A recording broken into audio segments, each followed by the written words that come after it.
سفید لباس پہنے سنت، لیکن بیوی کا سیکنڈ نام رکھنا یہ بھی تو سنت ہے۔ ہم میں سے کتنے ہیں جنہوں نے رکھ رکھا ہے؟ الحمدللہ ہم نے رکھا ہے، لیکن آپ کو بتائیں گے نہیں۔ اب جو حضرات سفید داڑھی والے بیٹھے ہیں، کہا مولانا آپ مدرسے کے جلسے میں آئے ہیں، کیسا نازک ٹاپک آپ نے چھیڑ دیا۔ 20-25 سال پہلے ملے ہوتے جب ہماری داڑھی میں کالے بال تھے اور اس موضوع پہ بات کرتے تو ہم بھی اپنی بڑھیا کا کوئی نام رکھتے۔ سنا کر دوستوں میں نے ایک نتیجہ نکالا ہے، وہ میں آپ کو سنانا چاہتا ہوں۔ اپنے اکابر مشائخ اسلاف سے اپنا تعلق مضبوط رکھو اور اپنے اسلاف اور اکابر مشائخ کی کتابوں کو پڑھتے رہو۔ اگر نفس و شیطان کے بہکانے پر دائیں بائیں ہو بھی گئے تو ان کی تعلیمات، ان کی توجہات، ان کی برکت والی باتیں آپ کو راہ راست پہ لا کے کھڑا کر دیں۔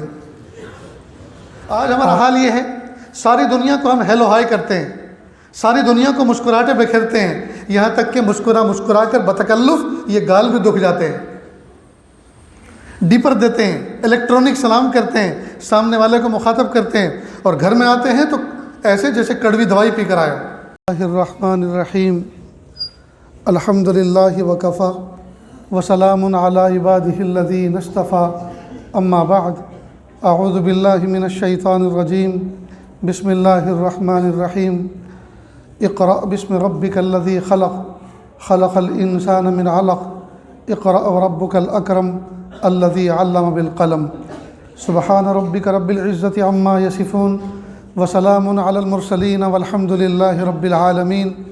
اللہم صلی علی سیدنا محمد وعلی آل سیدنا محمد وبارک وسلم۔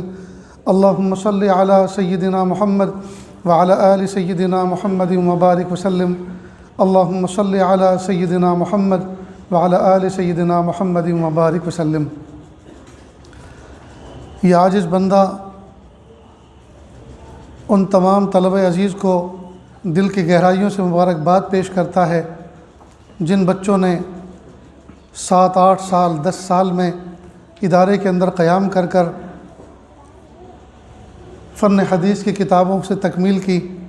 اسی طرح وہ بچے جنہوں نے بہت محنت اور مشقت کے ساتھ قرآن پاک کو یاد کر کے اس کی تکمیل کی، اللہ تعالیٰ آپ لوگوں کو خوش و خرم رکھے، عمر میں برکت عطا فرمائے۔ سات و زمین سات و آسمان سے بھاری بھرکم کلام الہی اللہ پاک نے آپ کے سینوں میں محفوظ کیا، اللہ تعالیٰ اس کی برکتیں آپ کی نسلوں کو عطا فرمائیں۔ اس عاجز کے کندھوں پر کچھ ذمہ داری ہے، لہٰذا اس کو سامنے رکھتے ہوئے سب سے پہلی بات تو یہ عاجز یہ عرض کرتا ہے، کیونکہ اسٹیج کے اوپر بہت سارے علماء، مشائخ اور اداروں کے ذمہ داران موجود ہیں، کہ جب کبھی وہ جلسہ کریں اور جلسے کو مسجد کے صحن میں یا مسجد کے جماعت خانے میں منعقد کرنے کا نظام ہو تو اسٹیج ہرگز نہ لگائیں، اس لیے کہ مسجد کے اندر اسٹیج لگانے سے مسجد کی حیثیت ثانوی ہو جاتی ہے اور اسٹیج کی حیثیت دوسری ہو جاتی ہے۔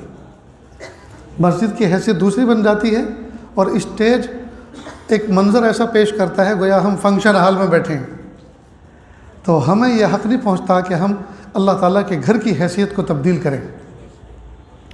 اس لیے یہاں ایک ہی صف میں کھڑے ہو گئے محمود و ایاز، نہ کوئی بندہ رہا نہ بندہ نواز، یہ کیفیت ہونی چاہیے۔ لہٰذا علماء مشائخ کے لیے جدار قبلہ کے ساتھ یا دائیں بائیں تکیے لگا دی جائیں، گدے بچھا دی جائیں، ان کا اکرام ہو گیا، اور جس مہمان کو آپ نے صدر مہمان بنایا ہے ان کے لیے کرسی رکھ دی جائے جو ممبر کے قائم مقام ہوتی ہے، تھوڑا سا اونچا ہو کر سب کو دیکھ سکیں اور سب ان کو دیکھ سکیں، بس اتنا اکرام کافی ہو گیا۔ اس سے زیادہ مسجد کی تقدس کے اندر تصرف نہیں کرنا چاہیے۔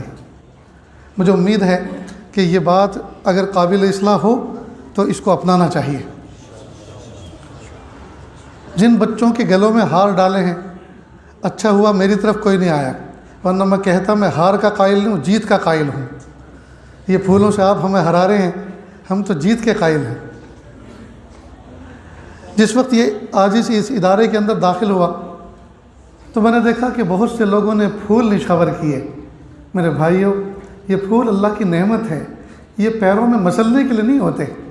اللہ نے ان کو جہاں لگایا وہاں لگے رہنے دو، اور خوشبو سونگھ کا استفادہ کرو، درود شریف پڑھو، اللہ کا ذکر کرو کہ اللہ پاک نے ایک پھول کے اندر ایسی خوشبو رکھی ہے جو دکھائی تو نہیں دیتی لیکن اپنا اثر چھوڑتی ہے۔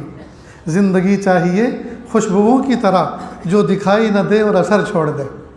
تو اس سے تو ہمیں اپنے اخلاق کو درست کرنے کا سبق ملتا ہے کہ ہم اپنے اخلاق ایسے بنائیں کہ ہمارے اخلاق کا اثر لوگوں کی زندگی میں آئے۔ تو یہ ریاست جودھپور کے اندر میرے ساتھ دوسری مرتبہ ہوا کہ پھول نچھاور کیے۔ ہمارے اسلاف کی زندگیوں میں یہ چیز نہیں تھی اور انہوں نے اس کو ناپسند کیا ہے۔ یہ تو اغیار کے طریقے ہیں، اخیار کے طریقے نہیں ہیں، اغیار کے طریقے ہیں۔ اس لیے اس چیز سے میں سمجھتا ہوں احتیاط برتی جائے، یہ ہمارا طریقہ نہیں ہے۔ میں نے آپ کے سامنے قرآن پاک کی ایک آیت پڑھی۔ اللہ فرماتے ہیں اقرأ بسم ربک الذی خلق خلق الانسان من علق اقرأ وربک الاکرم الذی علم بالقلم علم الانسان ما لم یعلم۔ اللہ تعالیٰ نے 18,000 مخلوق، ایک روایت کے مطابق اللہ نے 18,000 مخلوق پیدا فرمائی، ایک کو بھی اللہ تعالیٰ نے اقرا سے خطاب نہیں کیا۔ اللہ تعالیٰ نے پڑھنے لکھنے کا دوسری مخلوق کو مکلف ہی نہیں کیا۔ یہ حضرت انسان ہے جس کو اقرا سے خطاب کیا اور پڑھنے لکھنے کا اس کو مکلف کیا۔ جتنے بھی اینیملز ہیں، جتنے جاندار ہیں، چاہے وہ کتنے ہی میموری والے ہوں، کتنے ہی شارپ ہوں، کتنے ہی تیز ہوں۔ اینیمل کی دنیا میں بندر کو بڑا سمجھدار سمجھا جاتا ہے، لیکن آج تک اس نے کوئی حرف لکھا ہو یا پڑھا ہو یا اس کی کمیونٹی کا کوئی جو ہے اسکول بنا ہو، آج تک آپ نے نہیں سنا۔ یا کوئی مرغیوں کا دارالعلوم بنا ہو مدرسہ بنات کی طرح، اور بندر سلامہ ہو اس کے پرنسپل بنے ہوں، ایسی کوئی خبر آپ نے نہیں سنی۔ یا کسی مرغی نے کوئی لیٹر لکھا ہو کسی بکری کے نام، آج تک آپ نے نہیں سنا ہوگا۔ کیوں؟ اس لیے کہ وہ پڑھنے لکھنے کے مکلف ہے ہی نہیں۔ پڑھنے لکھنے کا مکلف صرف انسان ہے۔ پڑھنے لکھنے کا مکلف، قلم سے لکھنا اللہ پاک نے صرف انسان کو سکھایا۔ دل کی بات کو قلم کے ذریعے سے کاغذ پر اڈیلتا ہے اور سامنے والے کو اپنا درد اور اپنی خوشی اور اپنی کیفیت کا اظہار پہنچا دیتا ہے۔ یہ اللہ کا کرم ہے انسان کے ساتھ۔ تو اللہ پاک نے انسان کو ایک صفت عطا فرمائی پڑھنے لکھنے کی۔ جیسا کہ محترم عتیق صاحب دامت برکاتہم وہ آپ کے سامنے پیش کر رہے تھے کہ ہم اردو سے اپنا رشتہ جوڑیں، اس لیے کہ اسلام کی تعلیمات کا بہت بڑا حصہ اردو سے وابستہ ہے، اور اردو کے اندر جو ملفوظات، جو واقعات، جو تاریخ، جو تہذیب، جو اخلاق آپ کو شریعت کا ایک جز آپ کو ملے گا، وہ ٹرانسلیشن کے ذریعے سے آپ اس کو نہیں حاصل کر سکتے۔ اس لیے کہ ٹرانسلیشن میں بہت ساری چیزوں کا ٹرانسلیٹ تو دنیا کی زبانوں میں ہو ہی نہیں سکتا۔ مثلا نور کا ٹرانسلیشن آپ کون سے لفظ سے کریں گے؟ لائٹ سے۔ لائٹ نور کا بدل نہیں ہو سکتا۔ اور بہت ساری چیزیں ایسی ہیں کہ جس کو ٹرانسلیشن کی زبان میں آپ جو ہے کسی کے سامنے اس کے الفاظ کا کچھ ترجمہ آپ پہنچا سکتے ہیں، لیکن کیفیت نہیں پہنچا سکتے۔ کیفیت تو ملے گی آپ کو اردو زبان میں، لیکن افسوس کی بات ہے کہ ہم لوگ اردو سے بہت زیادہ بے بہرہ ہوتے جا رہے ہیں۔ اس لیے اس کو واقعی محنت سے پڑھیں۔ جو بندہ اردو سے محبت کرتا ہے، اس کا مطلب یہ کہ وہ اپنے اسلاف سے محبت کرتا ہے، اپنے دین سے محبت کرتا ہے، اسلام سے محبت کرتا ہے، اخلاق سے محبت کرتا ہے۔ اس لیے کہ جتنا میٹیریل اخلاق سے، انسانیت سے، روحانیت سے متعلق اردو زبان میں دنیا کی کسی اور زبان میں نہیں۔ بہرحال تو اللہ پاک نے ہمیں پڑھنے کا مخاطب کیا، پڑھنے لکھنے کا مخاطب کیا۔ علم الانسان ما لم یعلم، اللہ نے انسان کو وہ کچھ سکھایا جس کو وہ جانتا نہیں تھا۔ اصل میں اللہ پاک نے انسان کو دو چیزوں کا مجموعہ بنایا، ایک ہے جسم اور ایک ہے روح، اور دونوں کے تقاضے الگ ہیں۔ جسم کے تقاضے الگ ہیں، روح کے تقاضے الگ ہیں۔ جسم کھا کے خوش ہوتا ہے، روح کسی کو کھلا کے خوش ہوتی ہے۔ جسم پہن کر خوش ہوتا ہے، روح کسی کو پہنا کر خوش ہوتی ہے۔ جسم کسی سے خدمت لے کے خوش ہوتا ہے، روح کسی کی خدمت کر کے خوش ہوتی ہے۔ تو روح کے تقاضے اور ہیں، جسم کے تقاضے اور ہیں۔ اسی طرح اس آسمان کی چھت کے نیچے دو علم میدان عمل میں ہیں، ایک ہے دنیاوی علم اور ایک ہے دینی علم۔ دنیاوی علم کا تعلق انسان کے جسم سے ہے، لہذا کالج اور یونیورسٹیوں کے اندر جو علوم پڑھائے جا رہے ہیں وہ سارے کے سارے انسان کے جسم سے متعلق ہیں، جسم کو ڈیولپ کرتے ہیں، جسم کو راحت پہنچاتے ہیں۔ کوئی بندہ کالج یونیورسٹی میں جا کر علم طب پڑھتا ہے، ڈاکٹری پڑھتا ہے، تو اس کے ذریعے سے جسم کو راحت پہنچتی ہے۔ انجینئر بنتا ہے، اب انجینئر کے مختلف شعبے ہیں، سول انجینئر بنتا ہے تو انسان کے جسم کو راحت دینے والا مکان ڈیولپ کرتا ہے، اور اگر وہ میکینیکل انجینئر بنتا ہے تو انسان کو راحت پہنچانے والے مشینریز لائن کی جو چیزیں ہیں، چاہے وہ موٹر کار ہو، چاہے اس کی کھیتی باڑی کے آلات ہوں، وہ ان کو ڈیولپ کرتا ہے، ان کو ترتیب دیتا ہے، ان کے ذریعے سے جسم کو راحت پہنچتی ہے۔ لیکن مدارس عربیہ، مدارس قرآنیہ، مکاتب دینیہ میں جو علم پڑھایا جاتا ہے اس کو حاصل کرنے کے بعد بندہ روحانی سکون پاتا ہے، جسم کو بھی راحت پہنچتی ہے، اور مرنے کے بعد تو ہمیشہ ہمیشہ کی راحت ہی راحت ہے اس علم کی برکت سے۔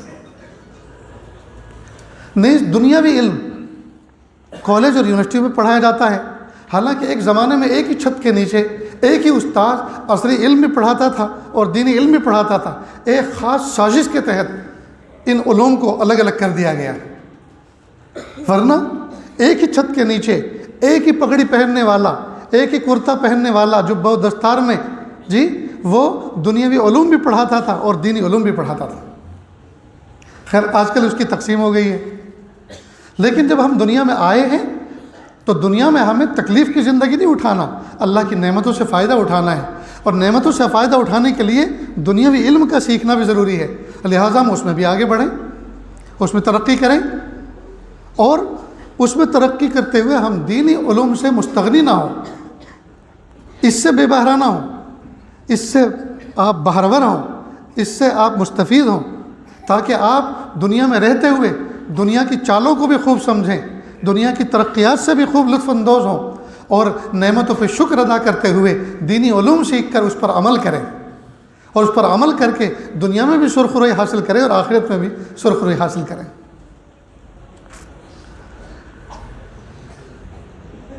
اللہ کا شکر ہے کہ آج یہ عاجز ایک ایسے ادارے میں بیٹھا ہوا ہے جس ادارے کی نسبت حاجی عبدالغفور صاحب رحمۃ اللہ علیہ کی طرف ہوتی ہے، ان کی فکروں سے یہ ادارہ وجود میں آیا، چاہے اس کا مرحلہ دوسرا ہو، پہلا مرحلہ اشرف منزل کے اندر رہا ہو، لیکن یہ نسبت حضرت حاجی عبدالغفور صاحب کی۔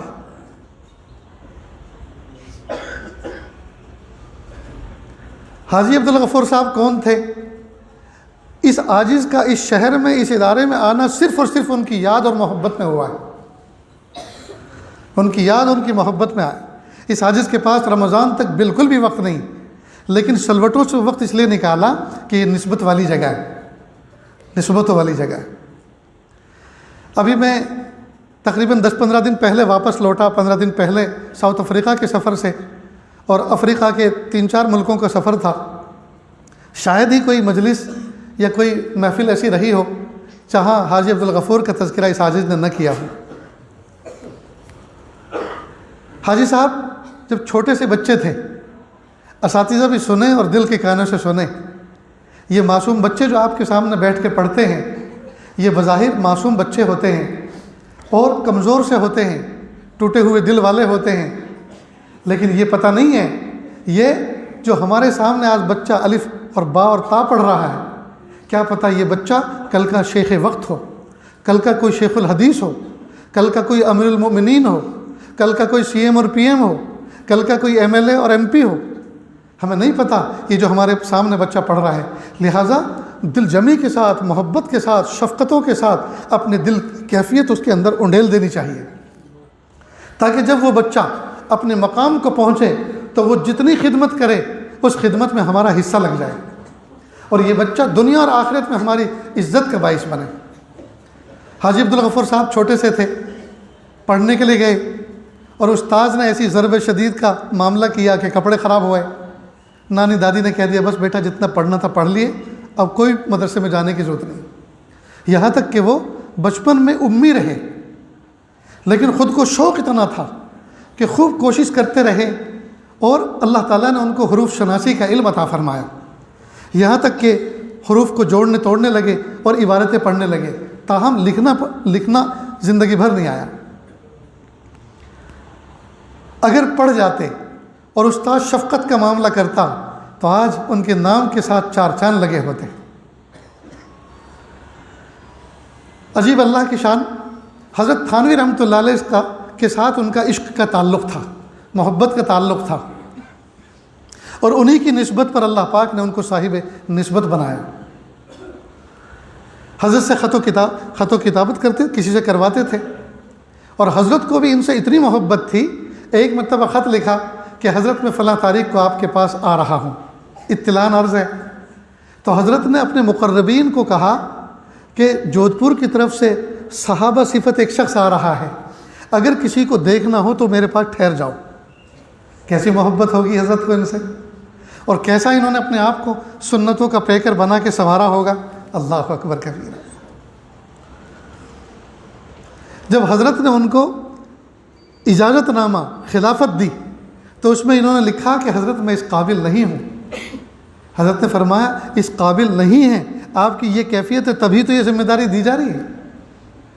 پھر آگے لکھا البتہ میں غیبت، جھوٹ، بغض، عداوت، حسد، ان تمام چیزوں کی برائی سے واقف ہوں اور الحمدللہ اس سے بچنے کی کوشش کرتا ہوں۔ اس کے آگے حضرت نے لکھا تب تو نور علی نور۔ پھر آگے لکھا کہ حضرت میں تو ویسے بھی ذات کا تیل ہی ہوں، یعنی پیشے سے تیل بیچنے کا کام کرتا ہوں، اور اس قسم کا پیشہ کرنے والوں کو لوگ ذرا دوسری نظر سے دیکھتے ہیں، حقارت سے دیکھتے ہیں۔ حضرت نے آگے لکھا بہت سے تیل گھی سے افضل ہوا کرتے ہیں۔ اللہ اکبر، یعنی سارے راستے بند کر دیے، کچھ عذر نہیں چھوڑا۔ خیر، حضرت نے جو ذمہ داری دی، لوگوں کو لے کر بیٹھتے، دین کی باتیں سکھاتے، دین کے بارے میں ان کے ساتھ تذکرہ کرتے، ڈسکس کرتے۔ اللہ پاک نے ان کو ایک بڑا مقام عطا فرمایا۔ اللہ کی محبت میں، عبادت میں اتنے آگے بڑھے کہ دل میں یہ شوق پیدا ہوا، یہ احساس پیدا ہوا کہ میں کچھ بھی نہیں، مجھے اللہ کی محبت میں اور آگے بڑھنا چاہیے۔ یہ راستہ ہی ایسا ہے، جتنا آدمی آگے بڑھتا ہے اتنا اپنے آپ کو کمتر سمجھتا ہے۔ احساس پیدا ہوا کہ میں اللہ کا عشق اور محبت حاصل کروں، اور میں بہت چھوٹا ہوں، ابھی بہت کمزور ہوں، اور مجھے یہ جو میرے بیوی بچوں کا تعلق ہے، 6-7 بچے ہیں اور بیوی کا تعلق ہے، یہ تعلق مجھے اللہ کی محبت میں رکاوٹ معلوم ہوتا ہے۔ مجھے ان کو چھوڑ کے اللہ کی محبت میں نکل جانا چاہیے اور شیخ کے پاس میں رہوں، گھومتا پھروں، اللہ اللہ کروں، تاکہ میں اللہ کی محبت میں آگے بڑھ جاؤں۔ پھر خیال آیا کہ یہ بیوی بچوں کے جو حقوق ہیں میرے ذمے، یہ تو فرض ہیں، ان کو چھوڑ کے میں کیسے جا سکتا ہوں؟ تو اس ارادے سے باز آ گئے۔ پھر ایک مدت کے بعد حضرت ابو ذر غفاری رضی اللہ عنہ کے ایک صحابی کے حالات پڑھے۔ جب حالات پڑھے تو پھر جوش مارا، وہی جذبہ کہ مجھے نکل پڑنا چاہیے۔ چنانچہ ایک رات کو یہ فیصلہ کر لیا۔ گھر کے اندر کل 40 روپے کی مالیت موجود تھی اور کچھ بھی نہیں تھا۔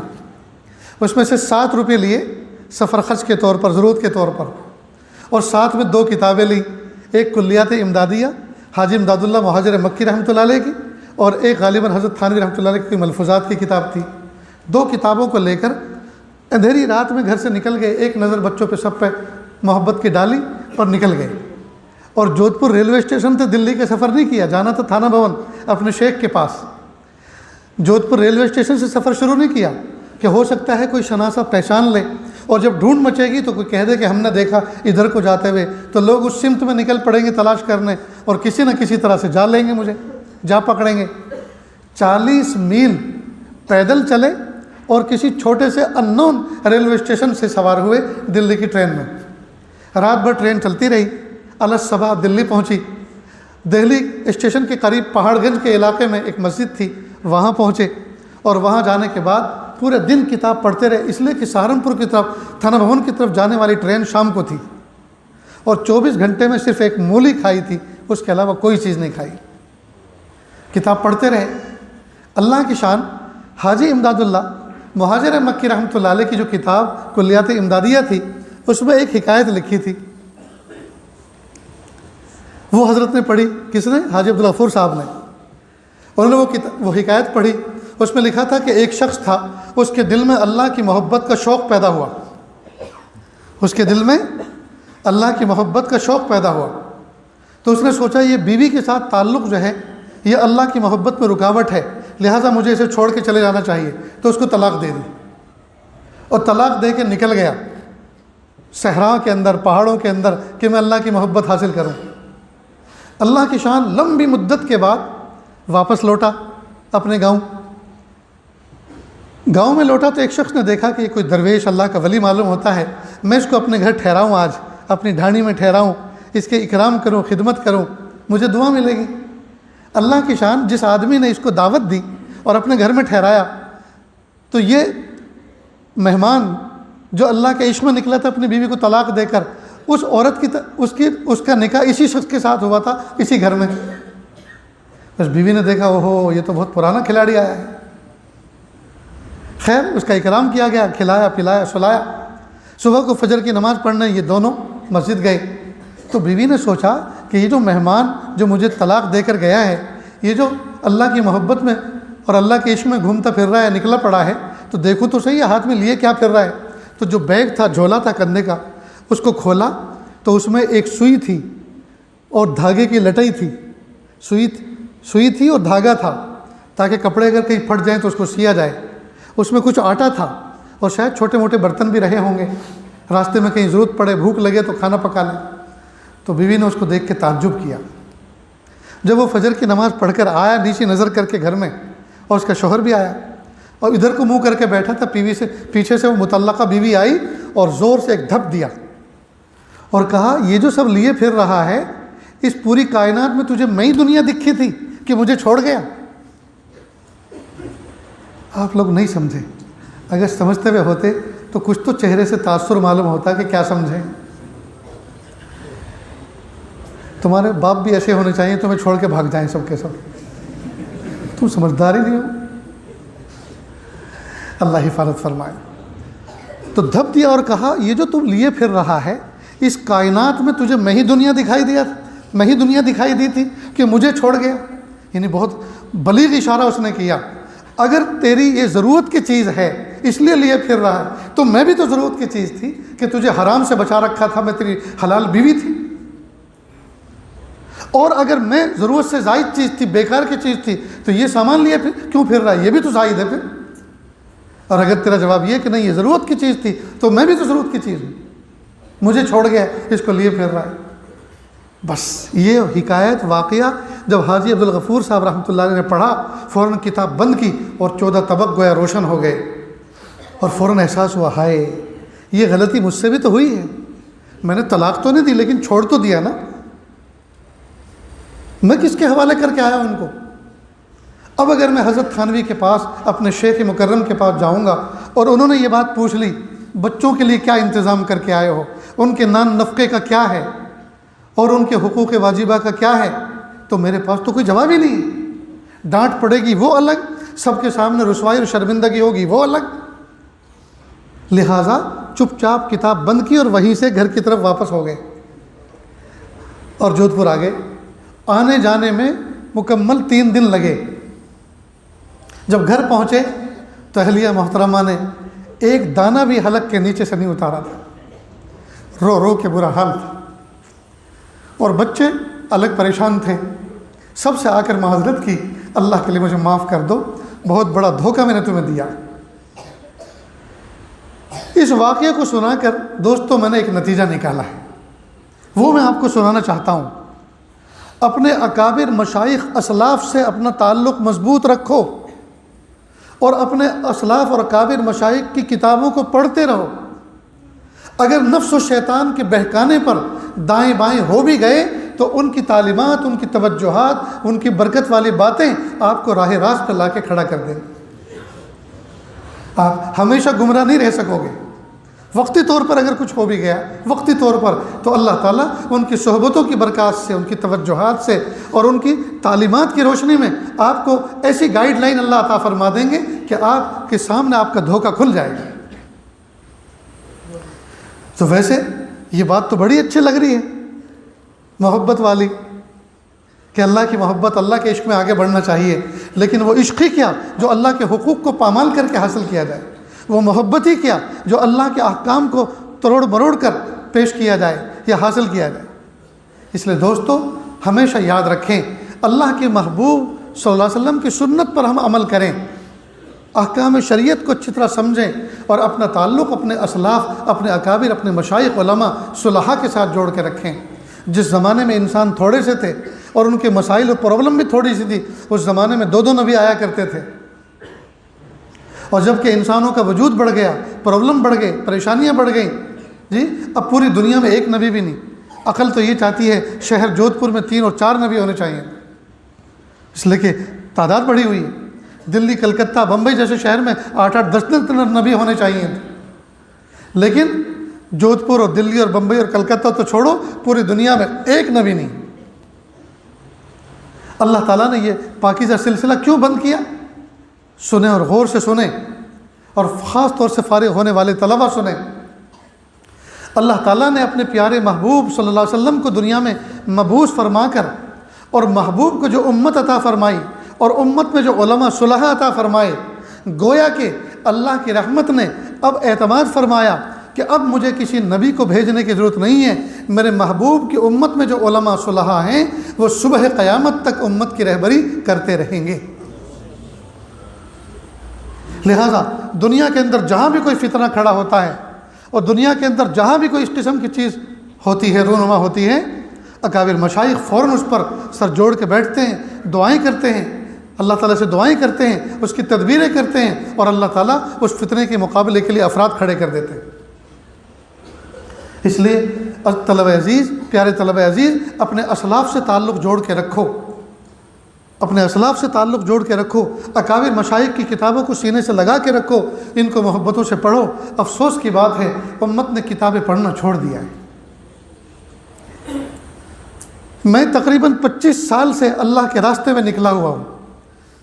ہندوستان کے باہر کا ملکوں کا سفر ہوتا ہے، ہندوستان کی مختلف ریاستوں کا سفر ہوتا ہے۔ ایک زمانہ تھا فلائٹ کے اندر کتابیں پڑھنے والے ہوتے تھے، ٹرینوں کے اندر کتابیں بکتی تھی، ٹرینوں کے اندر کتابوں میں مصروف رہتے تھے، کتاب نہ پڑھے تو اخبار لے کے بیٹھتے تھے۔ اب کوئی بھی کتاب لے کے نہیں بیٹھتا، ہر آدمی موبائل لے کے بیٹھا ہوا ہے۔ اب پڑھنے کا زمانہ ختم ہو گیا، اب دیکھنے کا دور شروع ہوا ہے۔ بس موبائل میں کوئی گیم دیکھ رہا ہے، گیم کھیل رہا ہے، کوئی فلمیں دیکھ رہا ہے، اور نہ جانے کیا کیا تماشے ہو رہے ہیں۔ گھروں کے اندر، لوگوں کے گھر جاتا ہوں، بہت سے گھروں کے اندر آباء و اجداد کی لاوریاں ہیں، لیکن کتابوں کی وضع قطع بتاتی ہے کہ مہینوں ہو چکے ہیں، سالوں ہو چکے ہیں، ان کو کسی نے چھوا تک نہیں، ان پہ گرد جمی ہوئی ہے۔ پیارے طلبہ عزیز، کتابوں کو پڑھیں، ان سے آپ کو اللہ تعالیٰ نور عطا فرمائیں گے، اور جتنے نیک دل لوگوں کی کتابیں آپ پڑھیں گے ان کی کیفیات آپ کے دلوں کے اندر منتقل ہوگی۔ حضرت حسن بصری رحمۃ اللہ علیہ کا ملفوظ میں نے کسی جگہ پڑھا، وہ فرماتے ہیں قیامت کے دن اگر اللہ تعالیٰ نے مجھے اختیار دے دیا کہ یا تو آپ اپنا حساب اپنی والدہ سے کرا لو یا مجھ سے کرا لو، میں آپ کو اختیار دیتا ہوں، تو حضرت حسن بصری رحمۃ اللہ علیہ فرماتے ہیں کہ میں اپنی والدہ پر اپنے رب کو ترجیح دوں گا، اس لیے کہ میرا رب 70 ماؤں سے زیادہ مشفق و مہربان ہے۔ اب یہ کتاب پڑھ کر ہی تو ملفوظ ملا، یہ کتاب پڑھ کر ہی تو ملفوظ ملا، اور ملفوظ میں اللہ تعالیٰ کی ذات کے ساتھ محبت کیسی عجیب چھلک رہی، کیسی جھلک رہی۔ پیارے طلبہ عزیز، آپ کتابیں پڑھیں گے، کئی مرتبہ ہمارے اسلاف نے راتوں کو کتابیں پڑھیں، اور راتوں کو جب کتاب پڑھتے تھے تو کئی مرتبہ جھوم جاتے تھے اور کہتے تھے کہاں ہیں بادشاہ، کہاں ہیں بادشاہ نواب لوگ، کہاں ہیں مالدار لوگ، ان کو کہاں زندگی میں لطف مل رہا ہوگا جو کچھ ہمیں کتابیں پڑھنے میں مل رہا ہے۔ کتابیں پڑھ کر ان کے دل کی رگی کھلتی تھی، ان کا دماغ روشن ہوتا تھا، اللہ کی ذات پر یقین ہوتا تھا، جی، روح کو بالغگی اور روح کو عروج ملتا تھا۔ لیکن یہ کب ہوگا؟ جب کہ ہم اپنے اسلاف سے جڑیں، اپنے اسلاف کے ساتھ تعلق رکھیں، اور ان کے اسلاف کی نگرانی میں ہم مطالعہ جاری رکھیں۔ پھر دیکھیے اللہ تعالیٰ علم نافع عطا فرمائیں، اور علم نافع کہتے ہی اس کو ہیں جس علم کے بعد عمل کی توفیق ہو جائے، وہ ہے علم نافع۔ جس علم کے پڑھنے کے بعد عمل کی توفیق مل جائے وہ علم نافع ہے، ورنہ پھر معلومات ہیں، اور معلومات تو بہت سو کے پاس ہو سکتی ہے۔ اصل تو معلومات کو ہم معلومات کو معمولات میں تبدیل کریں، جو کچھ پڑھا ہوا ہے اس کو عمل میں لائیں، یہ ہے ہمارا کمال۔ ہم اپنے اخلاق کو اچھا کریں، اپنے کردار کو اچھا کریں جی، ہم حقوق کو پہچانیں، اپنے ماں باپ کے احترام کو پہچانیں، پڑوسیوں کے احترام کو پہچانیں، اور انسانیت کی خدمت میں اپنے آپ کو پیش کریں جی، اور بھائی بہنوں کے حقوق کو پہچانیں۔ ازدواجی زندگی، اسلام میں ازدواجی زندگی کسے کہتے ہیں، اور ازدواجی زندگی کی برکات کیا ہوتی ہیں، اور ازدواجی زندگی کے اندر مراحل کون کون سے ہوتے ہیں، ہم ان کو سمجھیں، ہم ان کو سیکھیں۔ میں کہا کرتا ہوں نکاح کی محفلوں میں عام طور پر کہ نکاح تو اسلام نے انتہائی آسان بنایا ہے، یہ تو مالداروں کے چوچلوں نے اس کو مہنگا کر دیا ہے، ورنہ اتنا آسان ہے، اتنا آسان ہے۔ قاضی دین، مفتی دین، عالم دین وہ دلہے کو، اس کے گواہ وکیل کو سامنے لے کر بیٹھتا ہے اور کہتا ہے بھائی تلوار خاں کی لڑکی، بندوق خاں کا لڑکا، کہو تم نے قبول کی؟ جی میں نے قبول کیا، ہو گیا نکاح، چاہو۔ 2 لفظ بولنے سے نکاح ہو جاتا ہے، کتنا آسان اللہ پاک نے اس کو قرار دیا۔ لیکن دنیا داروں کے چوچلوں نے، امیروں کے چوچلوں نے نکاح کو مہنگا کر دیا ہے۔ نیز ازدواجی زندگی یہ مستقل ایک سبجیکٹ ہے۔ اللہ کے محبوب صلی اللہ علیہ وسلم نے ہمیں ازدواجی زندگی کیسی ہونی چاہیے اس کا طریقہ بھی بتایا ہے۔ محبوب صلی اللہ علیہ وسلم جب اپنے گھر میں تشریف لے جاتے، مسکراتے ہوئے چہرے کے ساتھ، خندہ پیشانی کے ساتھ، اسمائلی فیس کے ساتھ اندر گھر میں تشریف لے جاتے۔ حضرت ماں خدیجہ الکبریٰ رضی اللہ تعالیٰ کے گھر میں ایک مرتبہ داخل ہوئے، یعنی جس گھر میں حضرت ماں خدیجہ الکبریٰ رضی اللہ تعالیٰ رہ رہی تھی، تو محبوب صلی اللہ علیہ وسلم اس میں داخل ہوئے، اور آج عام طور پر جو عادت تھی مسکراتے ہوئے چہرے کے ساتھ، خندہ پیشانی کے ساتھ انٹر ہوتے تھے، آج اس کے بالکل خلاف، کیونکہ لوگوں نے کچھ مس بیہیو کیا تھا گھر کے باہر، تو اس کا دل پر اثر تھا، تو اترے ہوئے چہرے کے ساتھ اندر داخل ہوئے۔ تو حضرت ماں خدیجہ الکبریٰ رضی اللہ عنہا فرمایا، ارے آج کیسے آپ داخل ہو رہے ہیں گھر میں، آپ تو اس طرح سے داخل نہیں ہوتے۔ محبوب کا احساس ہوا، فوراً یو ٹرن لیا اور باہر نکل کر پھر دوبارہ آئے مسکراتے ہوئے چہرے کے ساتھ۔ تو حضرت ماں خدیجہ الکبریٰ رضی اللہ عنہا نے فرمایا کہ ہاں اب ہوئی نا کوئی بات۔ معلوم ہوا مسکراتے ہوئے چہرے کے ساتھ، خندہ پیشانی کے ساتھ، سلام کے ساتھ گھر میں داخل ہونا یہ محبوب کا طریق تھا۔ آج ہمارا حال یہ ہے، ساری دنیا کو ہم ہیلو ہائی کرتے ہیں، ساری دنیا کو مسکراہٹیں بکھیرتے ہیں، یہاں تک کہ مسکرا کر بتکلف یہ گال بھی دکھ جاتے ہیں، ڈیپر دیتے ہیں، الیکٹرانک سلام کرتے ہیں، سامنے والے کو مخاطب کرتے ہیں، اور گھر میں آتے ہیں تو ایسے جیسے کڑوی دوائی پی کر آئے ہو، گھر میں آتے ہیں تو ایسے جیسے کمانڈر بن کر آئے ہو، اور جس کی کسی پہ نہیں چلتی وہ اپنے کمزور بیوی بچوں پہ چلاتا ہے۔ ہائے ہائے کتنا برا معاملہ کرتے ہیں۔ ہمیں چاہیے کہ ہم اپنی بیویوں کے ساتھ حسن سلوک کا معاملہ کریں۔ وہ کوئی جانور نہیں ہے جس کو ہم خرید کے لائے ہیں، وہ کوئی باندی اور کوئی غلام نہیں ہے جس کو ہم خرید کے لائے ہیں، وہ کسی باپ کے دل کا سکون ہے، کسی باپ کے دل کا ٹکڑا ہے، کسی ماں کی آنکھوں کی ٹھنڈک ہے، کسی بھائی کی عزت و ناموس ہے۔ وہ اتنی ساری حیثیتوں کو چھوڑ کر اللہ کا حکم سن کر کہ میرا نکاح ہو چکا، اب مجھے بقیہ زندگی کسی شوہر کے ساتھ گزارنی ہے، اس کی خدمت کے ساتھ گزارنی ہے، وہ حکم سن کر آئی ہے جی، تو اس کا مرتبہ، اس کا مقام تو بہت اونچا ہے۔ وہ ہمارے گھر میں بیڈ تلاش کرنے نہیں آئی کہ اپنے گھر پہ زمین پہ سوتی تھی اور ہمارے گھر میں بیڈ پہ سونے کے لیے آئی ہے۔ وہ ہمارے گھر میں کھانا روٹی تلاش کرنے نہیں آئی کہ گھروں میں فاقے ہوتے تھے اور آپ کے گھر کھانا ملے گا، اللہ کا حکم سن کر وہ آئی، تو ہمیں اس کے ساتھ اس طرح کا برتاؤ کرنا چاہیے۔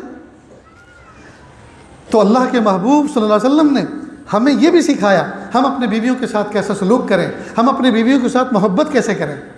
چنانچہ حضرت عائشہ صدیقہ رضی اللہ تعالیٰ عنہ ایک مرتبہ پانی پی رہی تھی پیالے میں، اللہ کے محبوب صلی اللہ علیہ وسلم گھر میں داخل ہوئے اور فرمایا، حمیرہ ذرا ہمارے لیے بھی پانی بچا دینا۔ اب گھر تو تھا عائشہ صدیقہ رضی اللہ تعالیٰ عنہ کا، تو آپ صلی اللہ علیہ وسلم نے حمیرہ جو کہا یہ کیا تھا؟ اصل میں یہ حضرت عائشہ صدیقہ رضی اللہ تعالیٰ عنہ کا یہ سیکنڈ نام تھا، جو محبت میں اللہ کے محبوب صلی اللہ علیہ وسلم نے حضرت عائشہ صدیقہ رضی اللہ تعالیٰ عنہ کا یہ نام رکھا تھا، جس کو تنہائی میں کبھی اس نام سے پکارا کرتے تھے۔ معلوم ہوا مسواک کرنا سنت، خوشبو لگانا سنت، مرد حضرات سر پہ دستار باندھے سنت، سفید لباس پہنے سنت، لیکن بیوی کا سیکنڈ نام رکھنا یہ بھی تو سنت ہے۔ ہم میں سے کتنے ہیں جنہوں نے رکھ رکھا ہے؟ الحمدللہ ہم نے رکھا ہے، لیکن آپ کو بتائیں گے نہیں۔ اب جو حضرات سفید داڑھی والے بیٹھے ہیں، کہا مولانا آپ مدرسے کے جلسے میں آئے ہیں، کیسا نازک ٹاپک آپ نے چھیڑ دیا، 20-25 سال پہلے ملے ہوتے، جب ہماری داڑھی میں کالے بال تھے اور اس موضوع پہ بات کرتے تو ہم بھی اپنی بڑھیا کا کوئی نام رکھتے، کوئی بڑھیا سا۔ اب آپ بڑھاپے میں ہماری محبت کو للکار رہے ہو۔ تو اللہ کے محبوب صلی اللہ علیہ وسلم نے حضرت عائشہ صدیقہ رضی اللہ عنہا کا ایک پیارا نام رکھا تھا، حمیرہ، جس کا انگلش میں ترجمہ ہوتا ہے پنکی، سرخ سفید۔ جس سرخی میں سفیدی مائل ہو وہ پنک کلر کہلاتا ہے، اور جو پنک کلر ہو اس کو پنکی، اس کلر والے کو پنکی کہتے ہیں، پنکی کلر۔ اور اس کا ترجمہ گجراتی میں ہے لال گوری۔ جی گجراتی میں ترجمہ اس کا ہے لال گوری۔ اب آپ کی سندھی زبان میں کیا ہوگا وہ آپ جانیں۔ بہرحال اللہ کے محبوب صلی اللہ علیہ وسلم نے ہمیں یہ بھی سکھایا ہم اپنی اہلیاؤں کے ساتھ اس طرح کا برتاؤ کریں۔ تو جب پانی یہ کہا کہ ذرا بچا دینا، تو وہ پیالہ اللہ کے محبوب صلی اللہ علیہ وسلم کی طرف انہوں نے بڑھا دیا۔ اللہ کے محبوب صلی اللہ علیہ وسلم اپنے دست مبارک میں اس کو لیا اور پوچھا، حمیرہ آپ نے کدھر ہونٹ لگا کے پیا تھا؟ حضرت عائشہ صدیقہ رضی اللہ عنہا فرمایا ادھر سے۔ تو انہوں نے اس کو گھمایا اور وہی اپنے لب مبارک لگا کے پانی نوش فرمایا جہاں سے عائشہ صدیقہ رضی اللہ عنہا نے نوش فرمایا تھا۔ کتنی محبت بڑھی ہوگی حضرت عائشہ صدیقہ کے دل میں اللہ کے محبوب صلی اللہ علیہ وسلم کی۔ اللہ اکبر۔ میرے بھائیوں، ریاست راجستھان کے بہادروں، اپنی بیویوں کو، اپنی گھر والیوں کو نوکرانی مت سمجھو، ان کے ساتھ محبت کا معاملہ کرو، الفت کا معاملہ کرو۔ میں ڈھانیوں کے اندر جا کر آیا ہوں، میں دیہاتوں کے اندر جا کر آیا ہوں، جی کتنی جہالت ہے اور کتنی غفلت ہے اور کیسی زندگی ان کی گزر رہی ہے، میں اس کا ایک اندازہ رکھتا ہوں۔ اللہ کے واسطے اپنے گھروں کو اسلامی، دینی اور اللہ کے محبوب صلی اللہ علیہ وسلم کی سنتوں پر عمل کرنے والا بناؤ۔ اپنے گھروں کے اندر محبتوں کو جوان کرو۔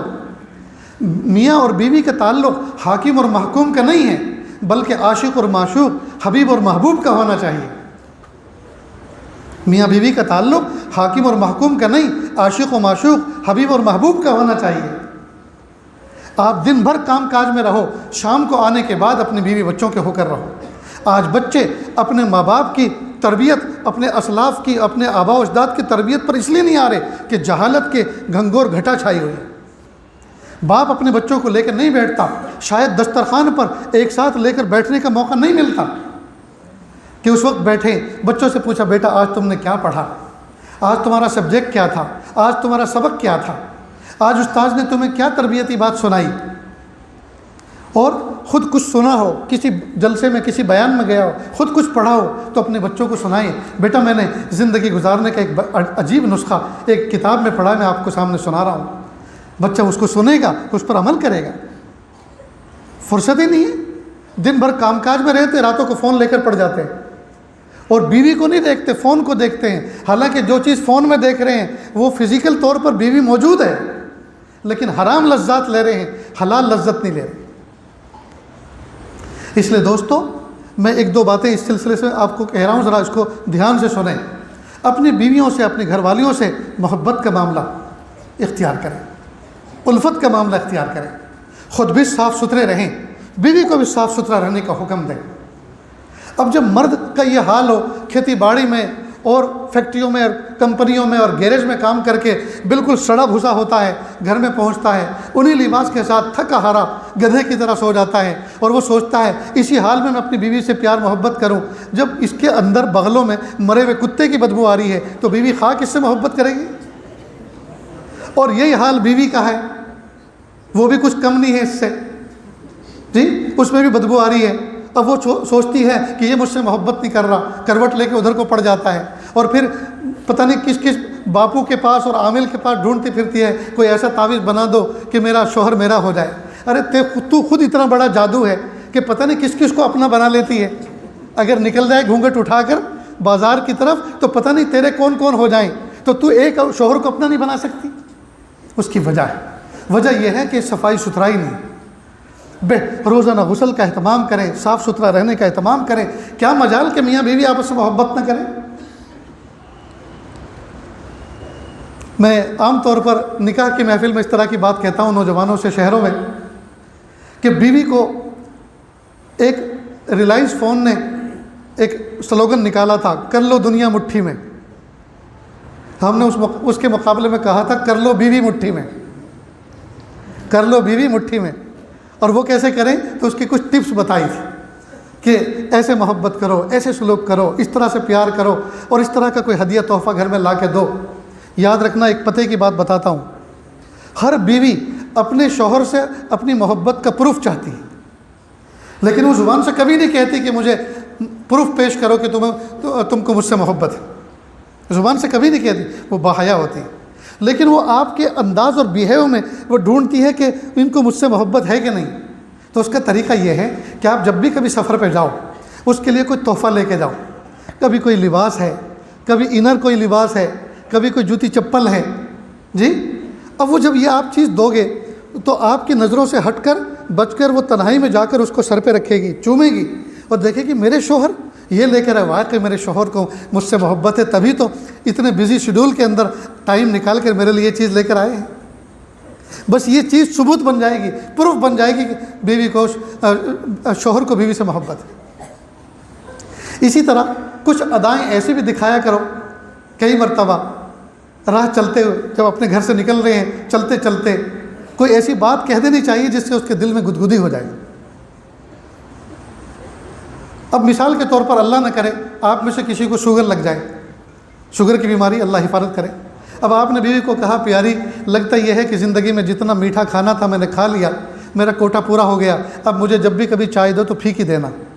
اس نے بڑا افسوس کیا کہ میرے شوہر کو شوگر لگ گئی. اب 2-3 دن اس نے پھیکی دی اور ایک دن اس نے میٹھی دے دی بھول سے. اب آپ نے جب اس کو پیا تو ایک طریقہ تو یہ ہے کہ آپ اس کو ڈانٹیں، مار دے مجھے، زہر دے دے مجھے، تو یہی چاہتی ہے نا کہ شوگر ہوگا یہ مر جائے، مجھے کوئی دوسرا دلہا ملے گا. اب ایک انداز تو بات کرنے کا یہ ہے، اس سے اس کا دل ٹوٹے گا. آپ اس طرح سے نہ کہیں بلکہ محبت سے اس کو دیکھیں کہ کیوں دیکھ رہے ہو. آپ کے دیکھو تم نے پھر وہی حرکت کی، میں نے تمہیں منع کیا ہے کہ چائے بنانے کے بعد تم اپنی انگلی چائے میں مت ڈالا کرو. اللہ نے تمہاری انگلی میں ایسا شہد رکھا ہے کہ چائے میں گرتی ہے تو وہ میٹھی ہو جاتی. اب آپ نے جب یہ بات کہی تو اس کے دل میں ایک گدگدی سی ہو گئی. وہ کہا سوری، معاف کرنا، میں دوسری لے کے آتے ہوں. اب آپ نے بات بھی کہہ دی اور اس انداز سے کہہ دی، اس کے دل میں خوشی کی ایک لہر دوڑ گئی جی، دوسری چائے آ جائے گی. تو یہ ہے دوستو اپنی بیوی سے برتاؤ کرنے، بیہیو کرنے کا معاملہ، طریقہ. اور میاں بیوی دونوں وقت دیں اور اپنے بچوں کو وقت دیں، تنہائیوں میں وقت دیں. بہرحال تو ضرورت ہے اس بات کی ہم اہل علم حضرات سے، اہل اللہ سے اپنا تعلق باقی رکھیں ہیں. اب اردو کو پڑھیں، اردو کی کتابیں اپنے گھر میں لا کے رکھیں اور اسلاف کی کتابوں کو پڑھ کے، ان کے ملفوظات کو پڑھ کر، دینی حقوق اور تعلیمات کو پڑھ کر ہم آگے بڑھیں. پھر دیکھیے ہمارے گھر کے اندر اسلام چلتا پھرتا نظر آئے گا اور ہمارے وجود کے اندر اسلام چلتا پھرتا نظر آئے گا. یہ جو معصوم بچے اس وقت یہاں فارغ ہو رہے ہیں، یہ بچے 1 دن میں 2 دن میں تیار نہیں ہوئے، سالہ سال لگے ہیں ان کو پڑھنے میں. نہ جانے کتنی مرتبہ شیطانوں نے ان کو بہکایا ہوگا کہ بھاگ چلو کسی ہوٹل میں جا کے برتن دھویا کریں گے، رہنے کے لیے گھر بھی مل جائے گا، چھت بھی مل جائے گی، بھوک میں کھانا بھی مل جایا کرے گا اور کچھ پیسے بھی مل جایا کریں گے اور فلمیں دیکھیں گے، عیش عیاشی کریں گے. لیکن اللہ کی شان کہ اللہ پاک نے شیطان کا داؤ ان پہ نہیں چلنے دیا اور ان بچوں نے محنت کی، یہاں تک کہ آج یہ بچے سروں کے اوپر تاج لے کر، سنت کا تاج پہن کر اس مجمع میں بیٹھے ہوئے ہیں. اللہ تعالیٰ بے انتہا ان کو قبول فرمائے. اور معلوم ہے آپ کو دوستو ان بچوں نے یہاں وقت کیسا گزارا. میں آپ کو ایک واقعہ سناتا ہوں کہ کیسی تربیت ماں باپ کرتے تھے اور بچوں پہ زمانۂ طالب علم میں کیسے کیسے حالات گزرتے ہیں. میں ابھی جو افریقہ گیا تو وہاں ایک بہت بڑے بزرگ سے میری ملاقات ہوئی. بہت مختصر کر کے اس واقعے کو سناتا ہوں. اور ان کو میں نے حضرت حاجی عبدالغفور صاحب رحمۃ اللہ علیہ کا یہ واقعہ سنایا جو ابھی آپ کو سنایا تھا. تو انہوں نے جب مجھے رخصت کیا تو سنایا کہ میں سہارنپور کے اندر پڑھا کرتا تھا. حضرت شیخ زکریا رحمۃ اللہ علیہ اس زمانے میں حیات تھے، انہی کے خلیفہ بھی ہیں وہ. کہا میرے والد صاحب مجھے ماہانہ 5 روپیے، 5 رینڈ جو افریقہ کی کرنسی ہے، 5 رینڈ میرے خرچ کے لیے بھیجا کرتے تھے، جو میرے لیے مہینے میں تھوڑا سا مشکل ہوا کرتا تھا اس میں گزارا کرنا. اور میرے لیے ایک بہت بڑی پریشانی یہ تھی کہ سہارنپور کے علاقے میں دہرادون کی طرف کی موسم کے اندر لیچیاں بکنے آیا کرتی تھی، جو لیچی پھل مجھے بہت پسند تھا. تو ایک مرتبہ میں نے لیچی والے سے کہا بھئی آپ نے کیسے دی؟ اس نے کہا اتنے روپئے سیر آدھا کلو. تو کہا اتنے پیسے تو میرے پاس نہیں اور اتنی ساری میں لے بھی نہیں سکتا, مجھے ضرورت بھی نہیں ہے, آپ تو مجھے صرف 2 دانے دے دو, اس کی جو قیمت ہے مجھ سے لے لو. تو کہا جاؤ تم اپنا کام کرو, پڑھو, تمہارے بس کی لیچی خریدنا نہیں ہے. کہا اس نے ایسا سخت جواب دیا کہ میرا دل ٹوٹ گیا. میں اپنے کمرے گیا اور بہت رویا, اور میں نے خط نکالا اور اپنی والدہ کے نام خط لکھا انگلش میں. وہ تو انگلش جانتے تھے سب, وہاں انگلش ہی بولی جاتی, لکھا جاتا. خط لکھا والدہ کے نام, امی جان ابو کو اتنا کہو کہ میرے مہینے کے خرچ میں 1 رینڈ کا اضافہ کر دے, 1 روپیے کا اور اضافہ کر دیں, بجائے 5 کے 6 بھیجا کریں, تاکہ میں اپنا پسندیدہ پھل موسم کا لیچی لے کر کھا لیا کروں کبھی کبھی. تو والدہ نے وہ خط پڑھ کے والد کو سنایا, ان کو دیا کہ پڑھ لو. والد نے پڑھا تو کہا کہ اپنے بیٹے کو لکھ دو, میں نے تمہیں وہاں پڑھنے اور لکھنے کے لیے بھیجا ہے, کھانے پینے کے لیے نہیں بھیجا. رہی بات لیچی کی تو وطن میں آ کر منو کھانا, کلو نہیں منو کھانا یہاں اتنی ہوتی ہے. اور دل ٹوٹا ہوگا کہ ابا نے ایسا خط لکھوایا, ایسا جواب دیا. یہ دل کا ٹوٹنا بھی دوستو اللہ کی بہت بڑی نعمت ہے. جب دل ٹوٹتا ہے نا, اللہ کی رحمت اس پر برستی ہے. شیشہ ٹوٹے غل مچ جائے, دل ٹوٹے آواز نہ آئے. جب دل ٹوٹتا ہے اللہ کی رحمت اس پہ برستی ہے. اللہ کے محبوب صلی اللہ علیہ وسلم فرمایا انا عند منکسرۃ القلوب, میں تو ٹوٹے ہوئے دلوں کے پاس رہتا ہوں. تو طلبہ کرام کے بہت سی مرتبہ دل ٹوٹتے ہیں. کئی مرتبہ استاد کے سخت و سست کہنے پر, کئی مرتبہ کسی ساتھی کے سخت و سست کہنے پر, کئی مرتبہ زندگی کے کچھ حالات پر دل ٹوٹتا ہے. تو جب دل ٹوٹتا ہے اللہ یاد آتے ہیں, اور جب اللہ یاد آتے ہیں جی اللہ کا قرب, اللہ کی محبت ملتی ہے. تو یہ جو معصوم بچے بیٹھے ہوئے ہیں, ان کے دل ٹوٹ کر یہاں تک پہنچے ہیں. بایزید بستامی رحمۃ اللہ علیہ کا واقعہ میں آپ کو سناتا ہوں. وہ چھوٹے سے بچے تھے, ان کے والد صاحب کا بچپن میں انتقال ہو گیا. جب انتقال ہو گیا, والدہ نے سوچا گھر میں کوئی مرد تو ہے نہیں کہ وہ کمانے کی ذمہ داری لے, تو وہ امیروں کے گھر میں جاتی اور جھاڑو پوچھا کر کے 2 روٹی 2 پیسے ان کو ملتے, اس سے اپنا بھی پیٹ پالتی, اپنے بچے کا بھی پیٹ پالتی. لیکن جب وہ لوٹ کر آتی کام کر کے تو دیکھتی کہ محلے کے اندر بچہ مٹی میں بچوں کے ساتھ کھیل رہا ہے, تو افسوس کرتی کہ یہ خدمت تو میرے ذمہ تھی کہ میں اس کی تربیت کرتی, اور کمانے کی ذمہ داری میرے شوہر کی تھی. اب شوہر تو اللہ کی رحمت میں پہنچ گئے, اب کمانا میرے لیے لابدی ضروری ہے. اب اس بچے کی تربیت کا کیا ہوگا؟ بہت دعا کی, بہت غور کیا. پتہ چلا کہیں پہاڑ کے دامن میں ایک مسجد ہے تھوڑے فاصلے پر, وہاں ایک قاری صاحب ہے جو بچوں کو دین پڑھاتے ہیں. چنانچہ ایک دن اپنے بچے کو نہلا دھلا کر سیاہی سرما لگا کر ہاتھ پکڑ کر لے کر گئیں کہ چلو بچہ وہاں تمہیں لے کے جا رہی ہوں میں جہاں بہت بڑا انسان بنتے ہیں. اب چھوٹا بچہ کیا جانے, اب وہ کھیلتا کودتا جا رہا ہے, امی کے ہاتھ پکڑائے, اپنا ہاتھ امی کے ہاتھ میں دیے ہوئے, اور ماں اس کو کہہ رہی ہے کہ میں تمہیں بڑا انسان بنانے کے لیے چھوڑنے جا رہی ہوں. خیر مسجد کے دروازے پہ پہنچی, چادر میں لپٹی ہوئی تھی. استاذ کو احساس ہوا کوئی باحیا عورت کھڑی ہے, وہ بھی دروازے پر گئے اور ایک طرف کو منہ کر کے اس سے مخاطب ہوئے کہ بہن کیسے آنا ہوا؟ کہا یہ میرا معصوم بچہ ہے, میں اس کو آپ کے پاس تعلیم کے لیے, قرآن پاک کے حافظ بنانے کے لیے یہاں چھوڑنا چاہتی ہوں, کہ آپ اس کو قبول کرنے کے لیے تیار ہیں؟ کہ بہن ہم تو پیدا ہی اس لیے ہوئے ہیں امت کے بچوں کو پڑھائیں, دین پڑھائیں, تعلیم دیں, تو آپ کے بچے کو کیوں نہیں پڑھائیں گے؟ کہ بہت اچھا, تو آپ اس کو اپنے پاس رکھ لیں, لیکن ایک بات میری سن لیں کہ یہ بچہ یتیم ہے, اس کے ابا کا سایہ سر سے اٹھ چکا ہے, اس کو گھر آنے کا زیادہ موقع مت دینا. کہیں ایسا نہ ہو یہ گھر آئے اور میری ممتا اور محبت جوش میں آ کر اس کو گھر پہ بٹھا لے کہ شوہر کی یادگار بس ایک یہ بچہ تو میرے پاس ہے, اس کو میں کیوں اپنی نگاہوں سے دور رکھوں, تو کہیں میرا نفس غالب نہ آ جائے, میری محبت غالب نہ آ جائے, اس لیے اس کو گھر آنے کا موقع مت دینا. آج میں اپنی محبت کی چھاتی پر پتھر رکھ کر جا رہی ہوں. جب استاد نے یہ بات سنی تو وہ حیران ہو گئے اور سوچا کہ اللہ پاک نے مجھے بہت ساری ڈھیر ساری نیکیاں دے دی اس بچے کی شکل میں, جب میں اس کے سر پہ ہاتھ پھراؤں گا مجھے اللہ تعالیٰ اتنی نیکیاں عطا فرمائیں گے جتنے میرے ہاتھ کے نیچے اس کے سر کے بال ہوں گے, اور میں اس کی خدمت کروں گا. ایک یتیم بچے کی پرورش کا مجھے سعادت ملے گی, برکت ملے گی. چنانچہ کہا بالکل فکر نہ کریں, شوق سے محبت سے اپنے گھر جائیں, یہ بچہ انشاءاللہ میں اپنا بچے کی طرح اس کو رکھ کر اس کو پڑھاؤں گا. اللہ کی شان پڑھانا شروع کیا. کچھ مہینے گزرے, بچے کو والدہ کی محبت نے تڑپایا. ایک دن جمعرات تھی, بچے نے کہا استاذ جی کل تو چھٹی ہے، آج مجھے آپ شام کو چھٹی دے دیں اور میں جمعہ کی شام کو گھر واپس لوٹ آؤں گا، مجھے میری والدہ یاد آ رہی ہے۔ استاذ نے سوچا یتیم بچہ ہے اور دل کے اندر ماں کے دیدار کی تڑپ اٹھی ہوئی ہے، اب میں اس کو منع کیسے کروں، لیکن والدہ نے تو کہا تھا کہ اس کو گھر آنے کا موقع مت دینا۔ تو چنانچہ استاذ نے ایک بہانہ تراشا، بچے کو کہا بیٹا تم مجھے اتنا سبق سنا دو، اگر سنا دو گے تو میں تمہیں چھٹی دے دوں گا، اور سبق ذرا زیادہ دیا تاکہ یہ بھول اس کو آئے اور یہ سنا نہ سکے، تو میں فوراً ہی کہہ دوں گا کہ جب تمہیں سبق یاد نہیں تم گھر کیسے جا سکتے ہو۔ بچہ سمجھ گیا، اور طلبہ کتاب سمجھیں یا نہ سمجھیں استاد کو خوب سمجھتے ہیں کہ آج خالہ جان نے ناشتہ کرایا کہ نہیں، چائے دی کہ نہیں، آج استاد کا موڈ کیسا ہے۔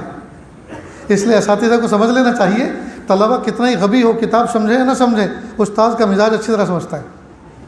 تو بچہ سمجھ گیا کہ استاد نے زیادہ سبق دیا ہے، قرآن پاک کو بند کیا، سینے سے لگایا، استاذ کے پاس سے اٹھا، مسجد کے محراب میں جا کر اللہ کی طرف متوجہ ہوا، پیارے اللہ میری امی کی محبت میرے دل میں تڑپ پیدا کر رہی ہے، مجھے ان کی زیارت کرنی ہے، ملاقات کرنی ہے، لیکن پیارے اللہ استاذ جی نے سبق زیادہ دے دیا تاکہ میں سنا نہ سکوں، لیکن پیارے اللہ آپ مجھے اگر یاد کرا دیں گے تو مجھے چھٹی مل جائے گی۔ پہلے دل ہی دل کے اندر دعا کی، اس کے بعد قرآن پاک کھول کے یاد کرنا شروع کیا۔ اللہ کی شان، ٹوٹے ہوئے دل پر اللہ کی رحمت برستی ہے، اللہ کا فضل شامل حال ہوا، سبق یاد ہو گیا تھوڑی دیر میں۔ اب وہ آیا، استاد کو یقین تھا ذرا سے بھی بھول آئے گی تو میں اٹھا کے فوراً بھیج دوں گا۔ آج تو تمام سبقوں سے اچھا سبق فرفر کر کے سنایا، آج تو بڑی شان کے ساتھ سنایا۔ اب جب سبق پورا ہوا بچے نے کہا استاد جی میں نے شرط پوری کر دی، آپ اپنا وعدہ پورا کریں، مجھے چھٹی دے دیں۔ استاد نے سر پہ ہاتھ پھرایا، ہاتھ چوما، کہا بیٹا جاؤ، امی کو سلام کہنا، دعا کی درخواست کرنا، جاؤ اور کل جلدی لوٹ آنا۔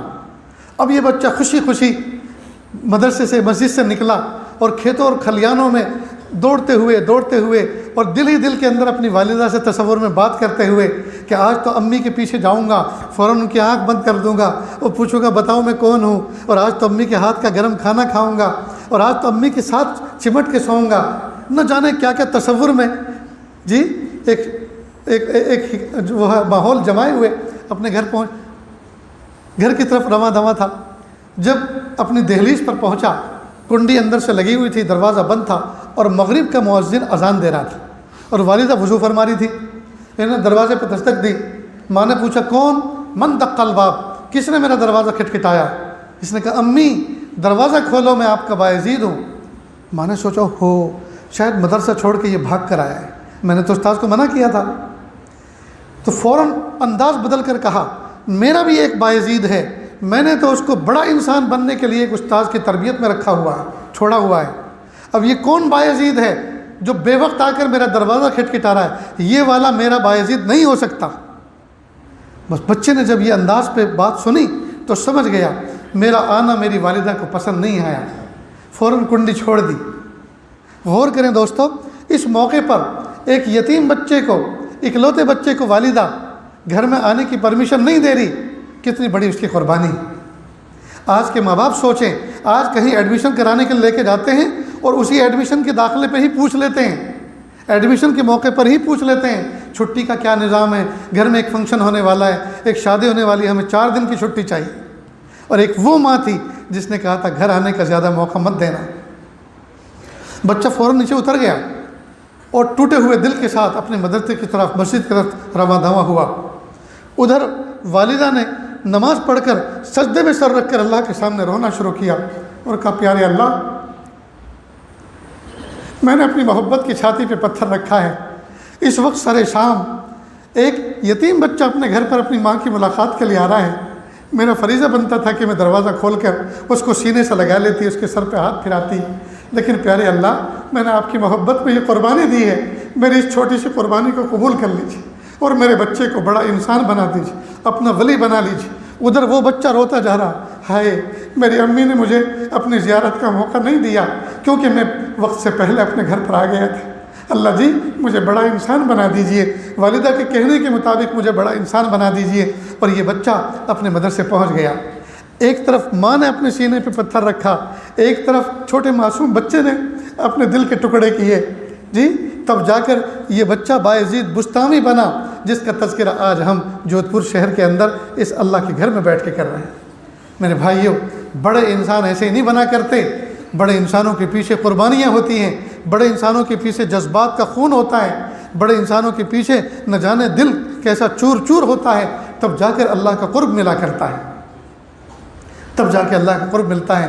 آج میں ان تمام بچوں کو دل سے مبارکباد پیش کرتا ہوں، ان کے والدین کو دل سے مبارکباد پیش کرتا ہوں کہ آپ نے کتنا بڑا فیصلہ لیا کہ آپ نے ان بچوں کو فارغ کیا دین حاصل کرنے کے لیے، علم حاصل کرنے کے لیے۔ پیارے بچوں، اب آپ سے درخواست ہے، ساتوں زمین ساتوں آسمان سے بھاری بھرکم کلام الہی کا نور اپنے سینے میں رکھ کر گناہوں کی گلیوں میں گھومتے مت پھرنا، گناہوں کے مناظر دیکھتے مت پھرنا، اور کاروں اور بہاروں کو دیکھ کر رال مت ٹپکانا۔ یہ کاروں اور بہاروں والے، ان کے دلوں کے اندر اتنے اندھیرے ہیں، اتنے اندھیرے ہیں دوستو، پیارے بچوں میں آپ کو کیا بتاؤں۔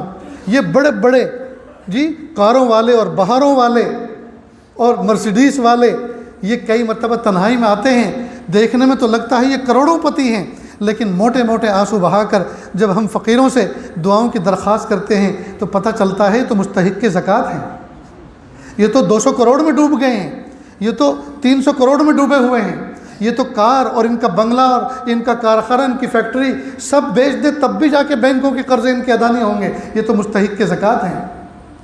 اور ہاں، ایک بات اور سمجھ لیں، جب کبھی کسی دنیا دار کے مالی حالات میں کرائسس آتے ہیں، سب سے زیادہ توجہ اگر ان کی کسی کی طرف ہوتی ہے تو علماء مشائخ کی طرف ہوتی ہے، انہی کا فون کر، حضرت دعا کر دیجئے اللہ رب العزت بیڑا پار کر دے، بہت بری طرح پھنسا ہوں۔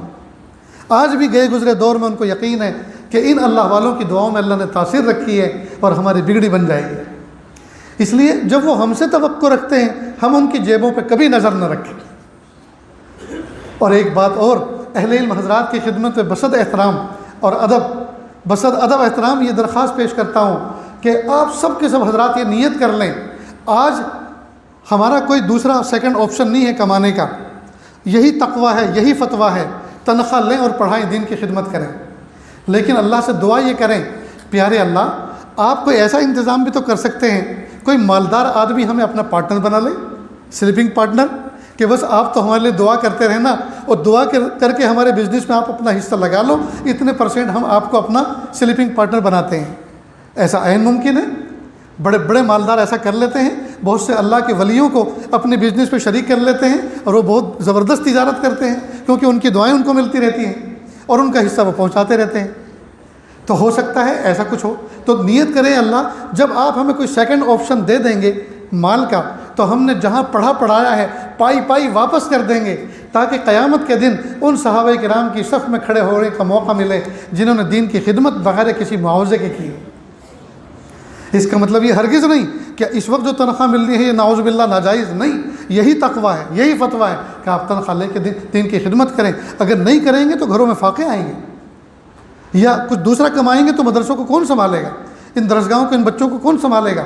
تو تقویٰ بھی یہی ہے، فتویٰ بھی یہی ہے کہ آپ تنخواہ لے کے خدمت کریں، لیکن نیت یہ رکھیں۔ اگر زندگی بھر کوئی ایسا نظام نہیں بن سکا کہ ہم نے لی ہوئی تنخواہ واپس نہیں کی، اتنا مال نہیں ملا، تو انشاءاللہ قیامت کے دن اس نیت کی برکت سے اللہ صحابہ کرام کے صف میں کھڑا کریں۔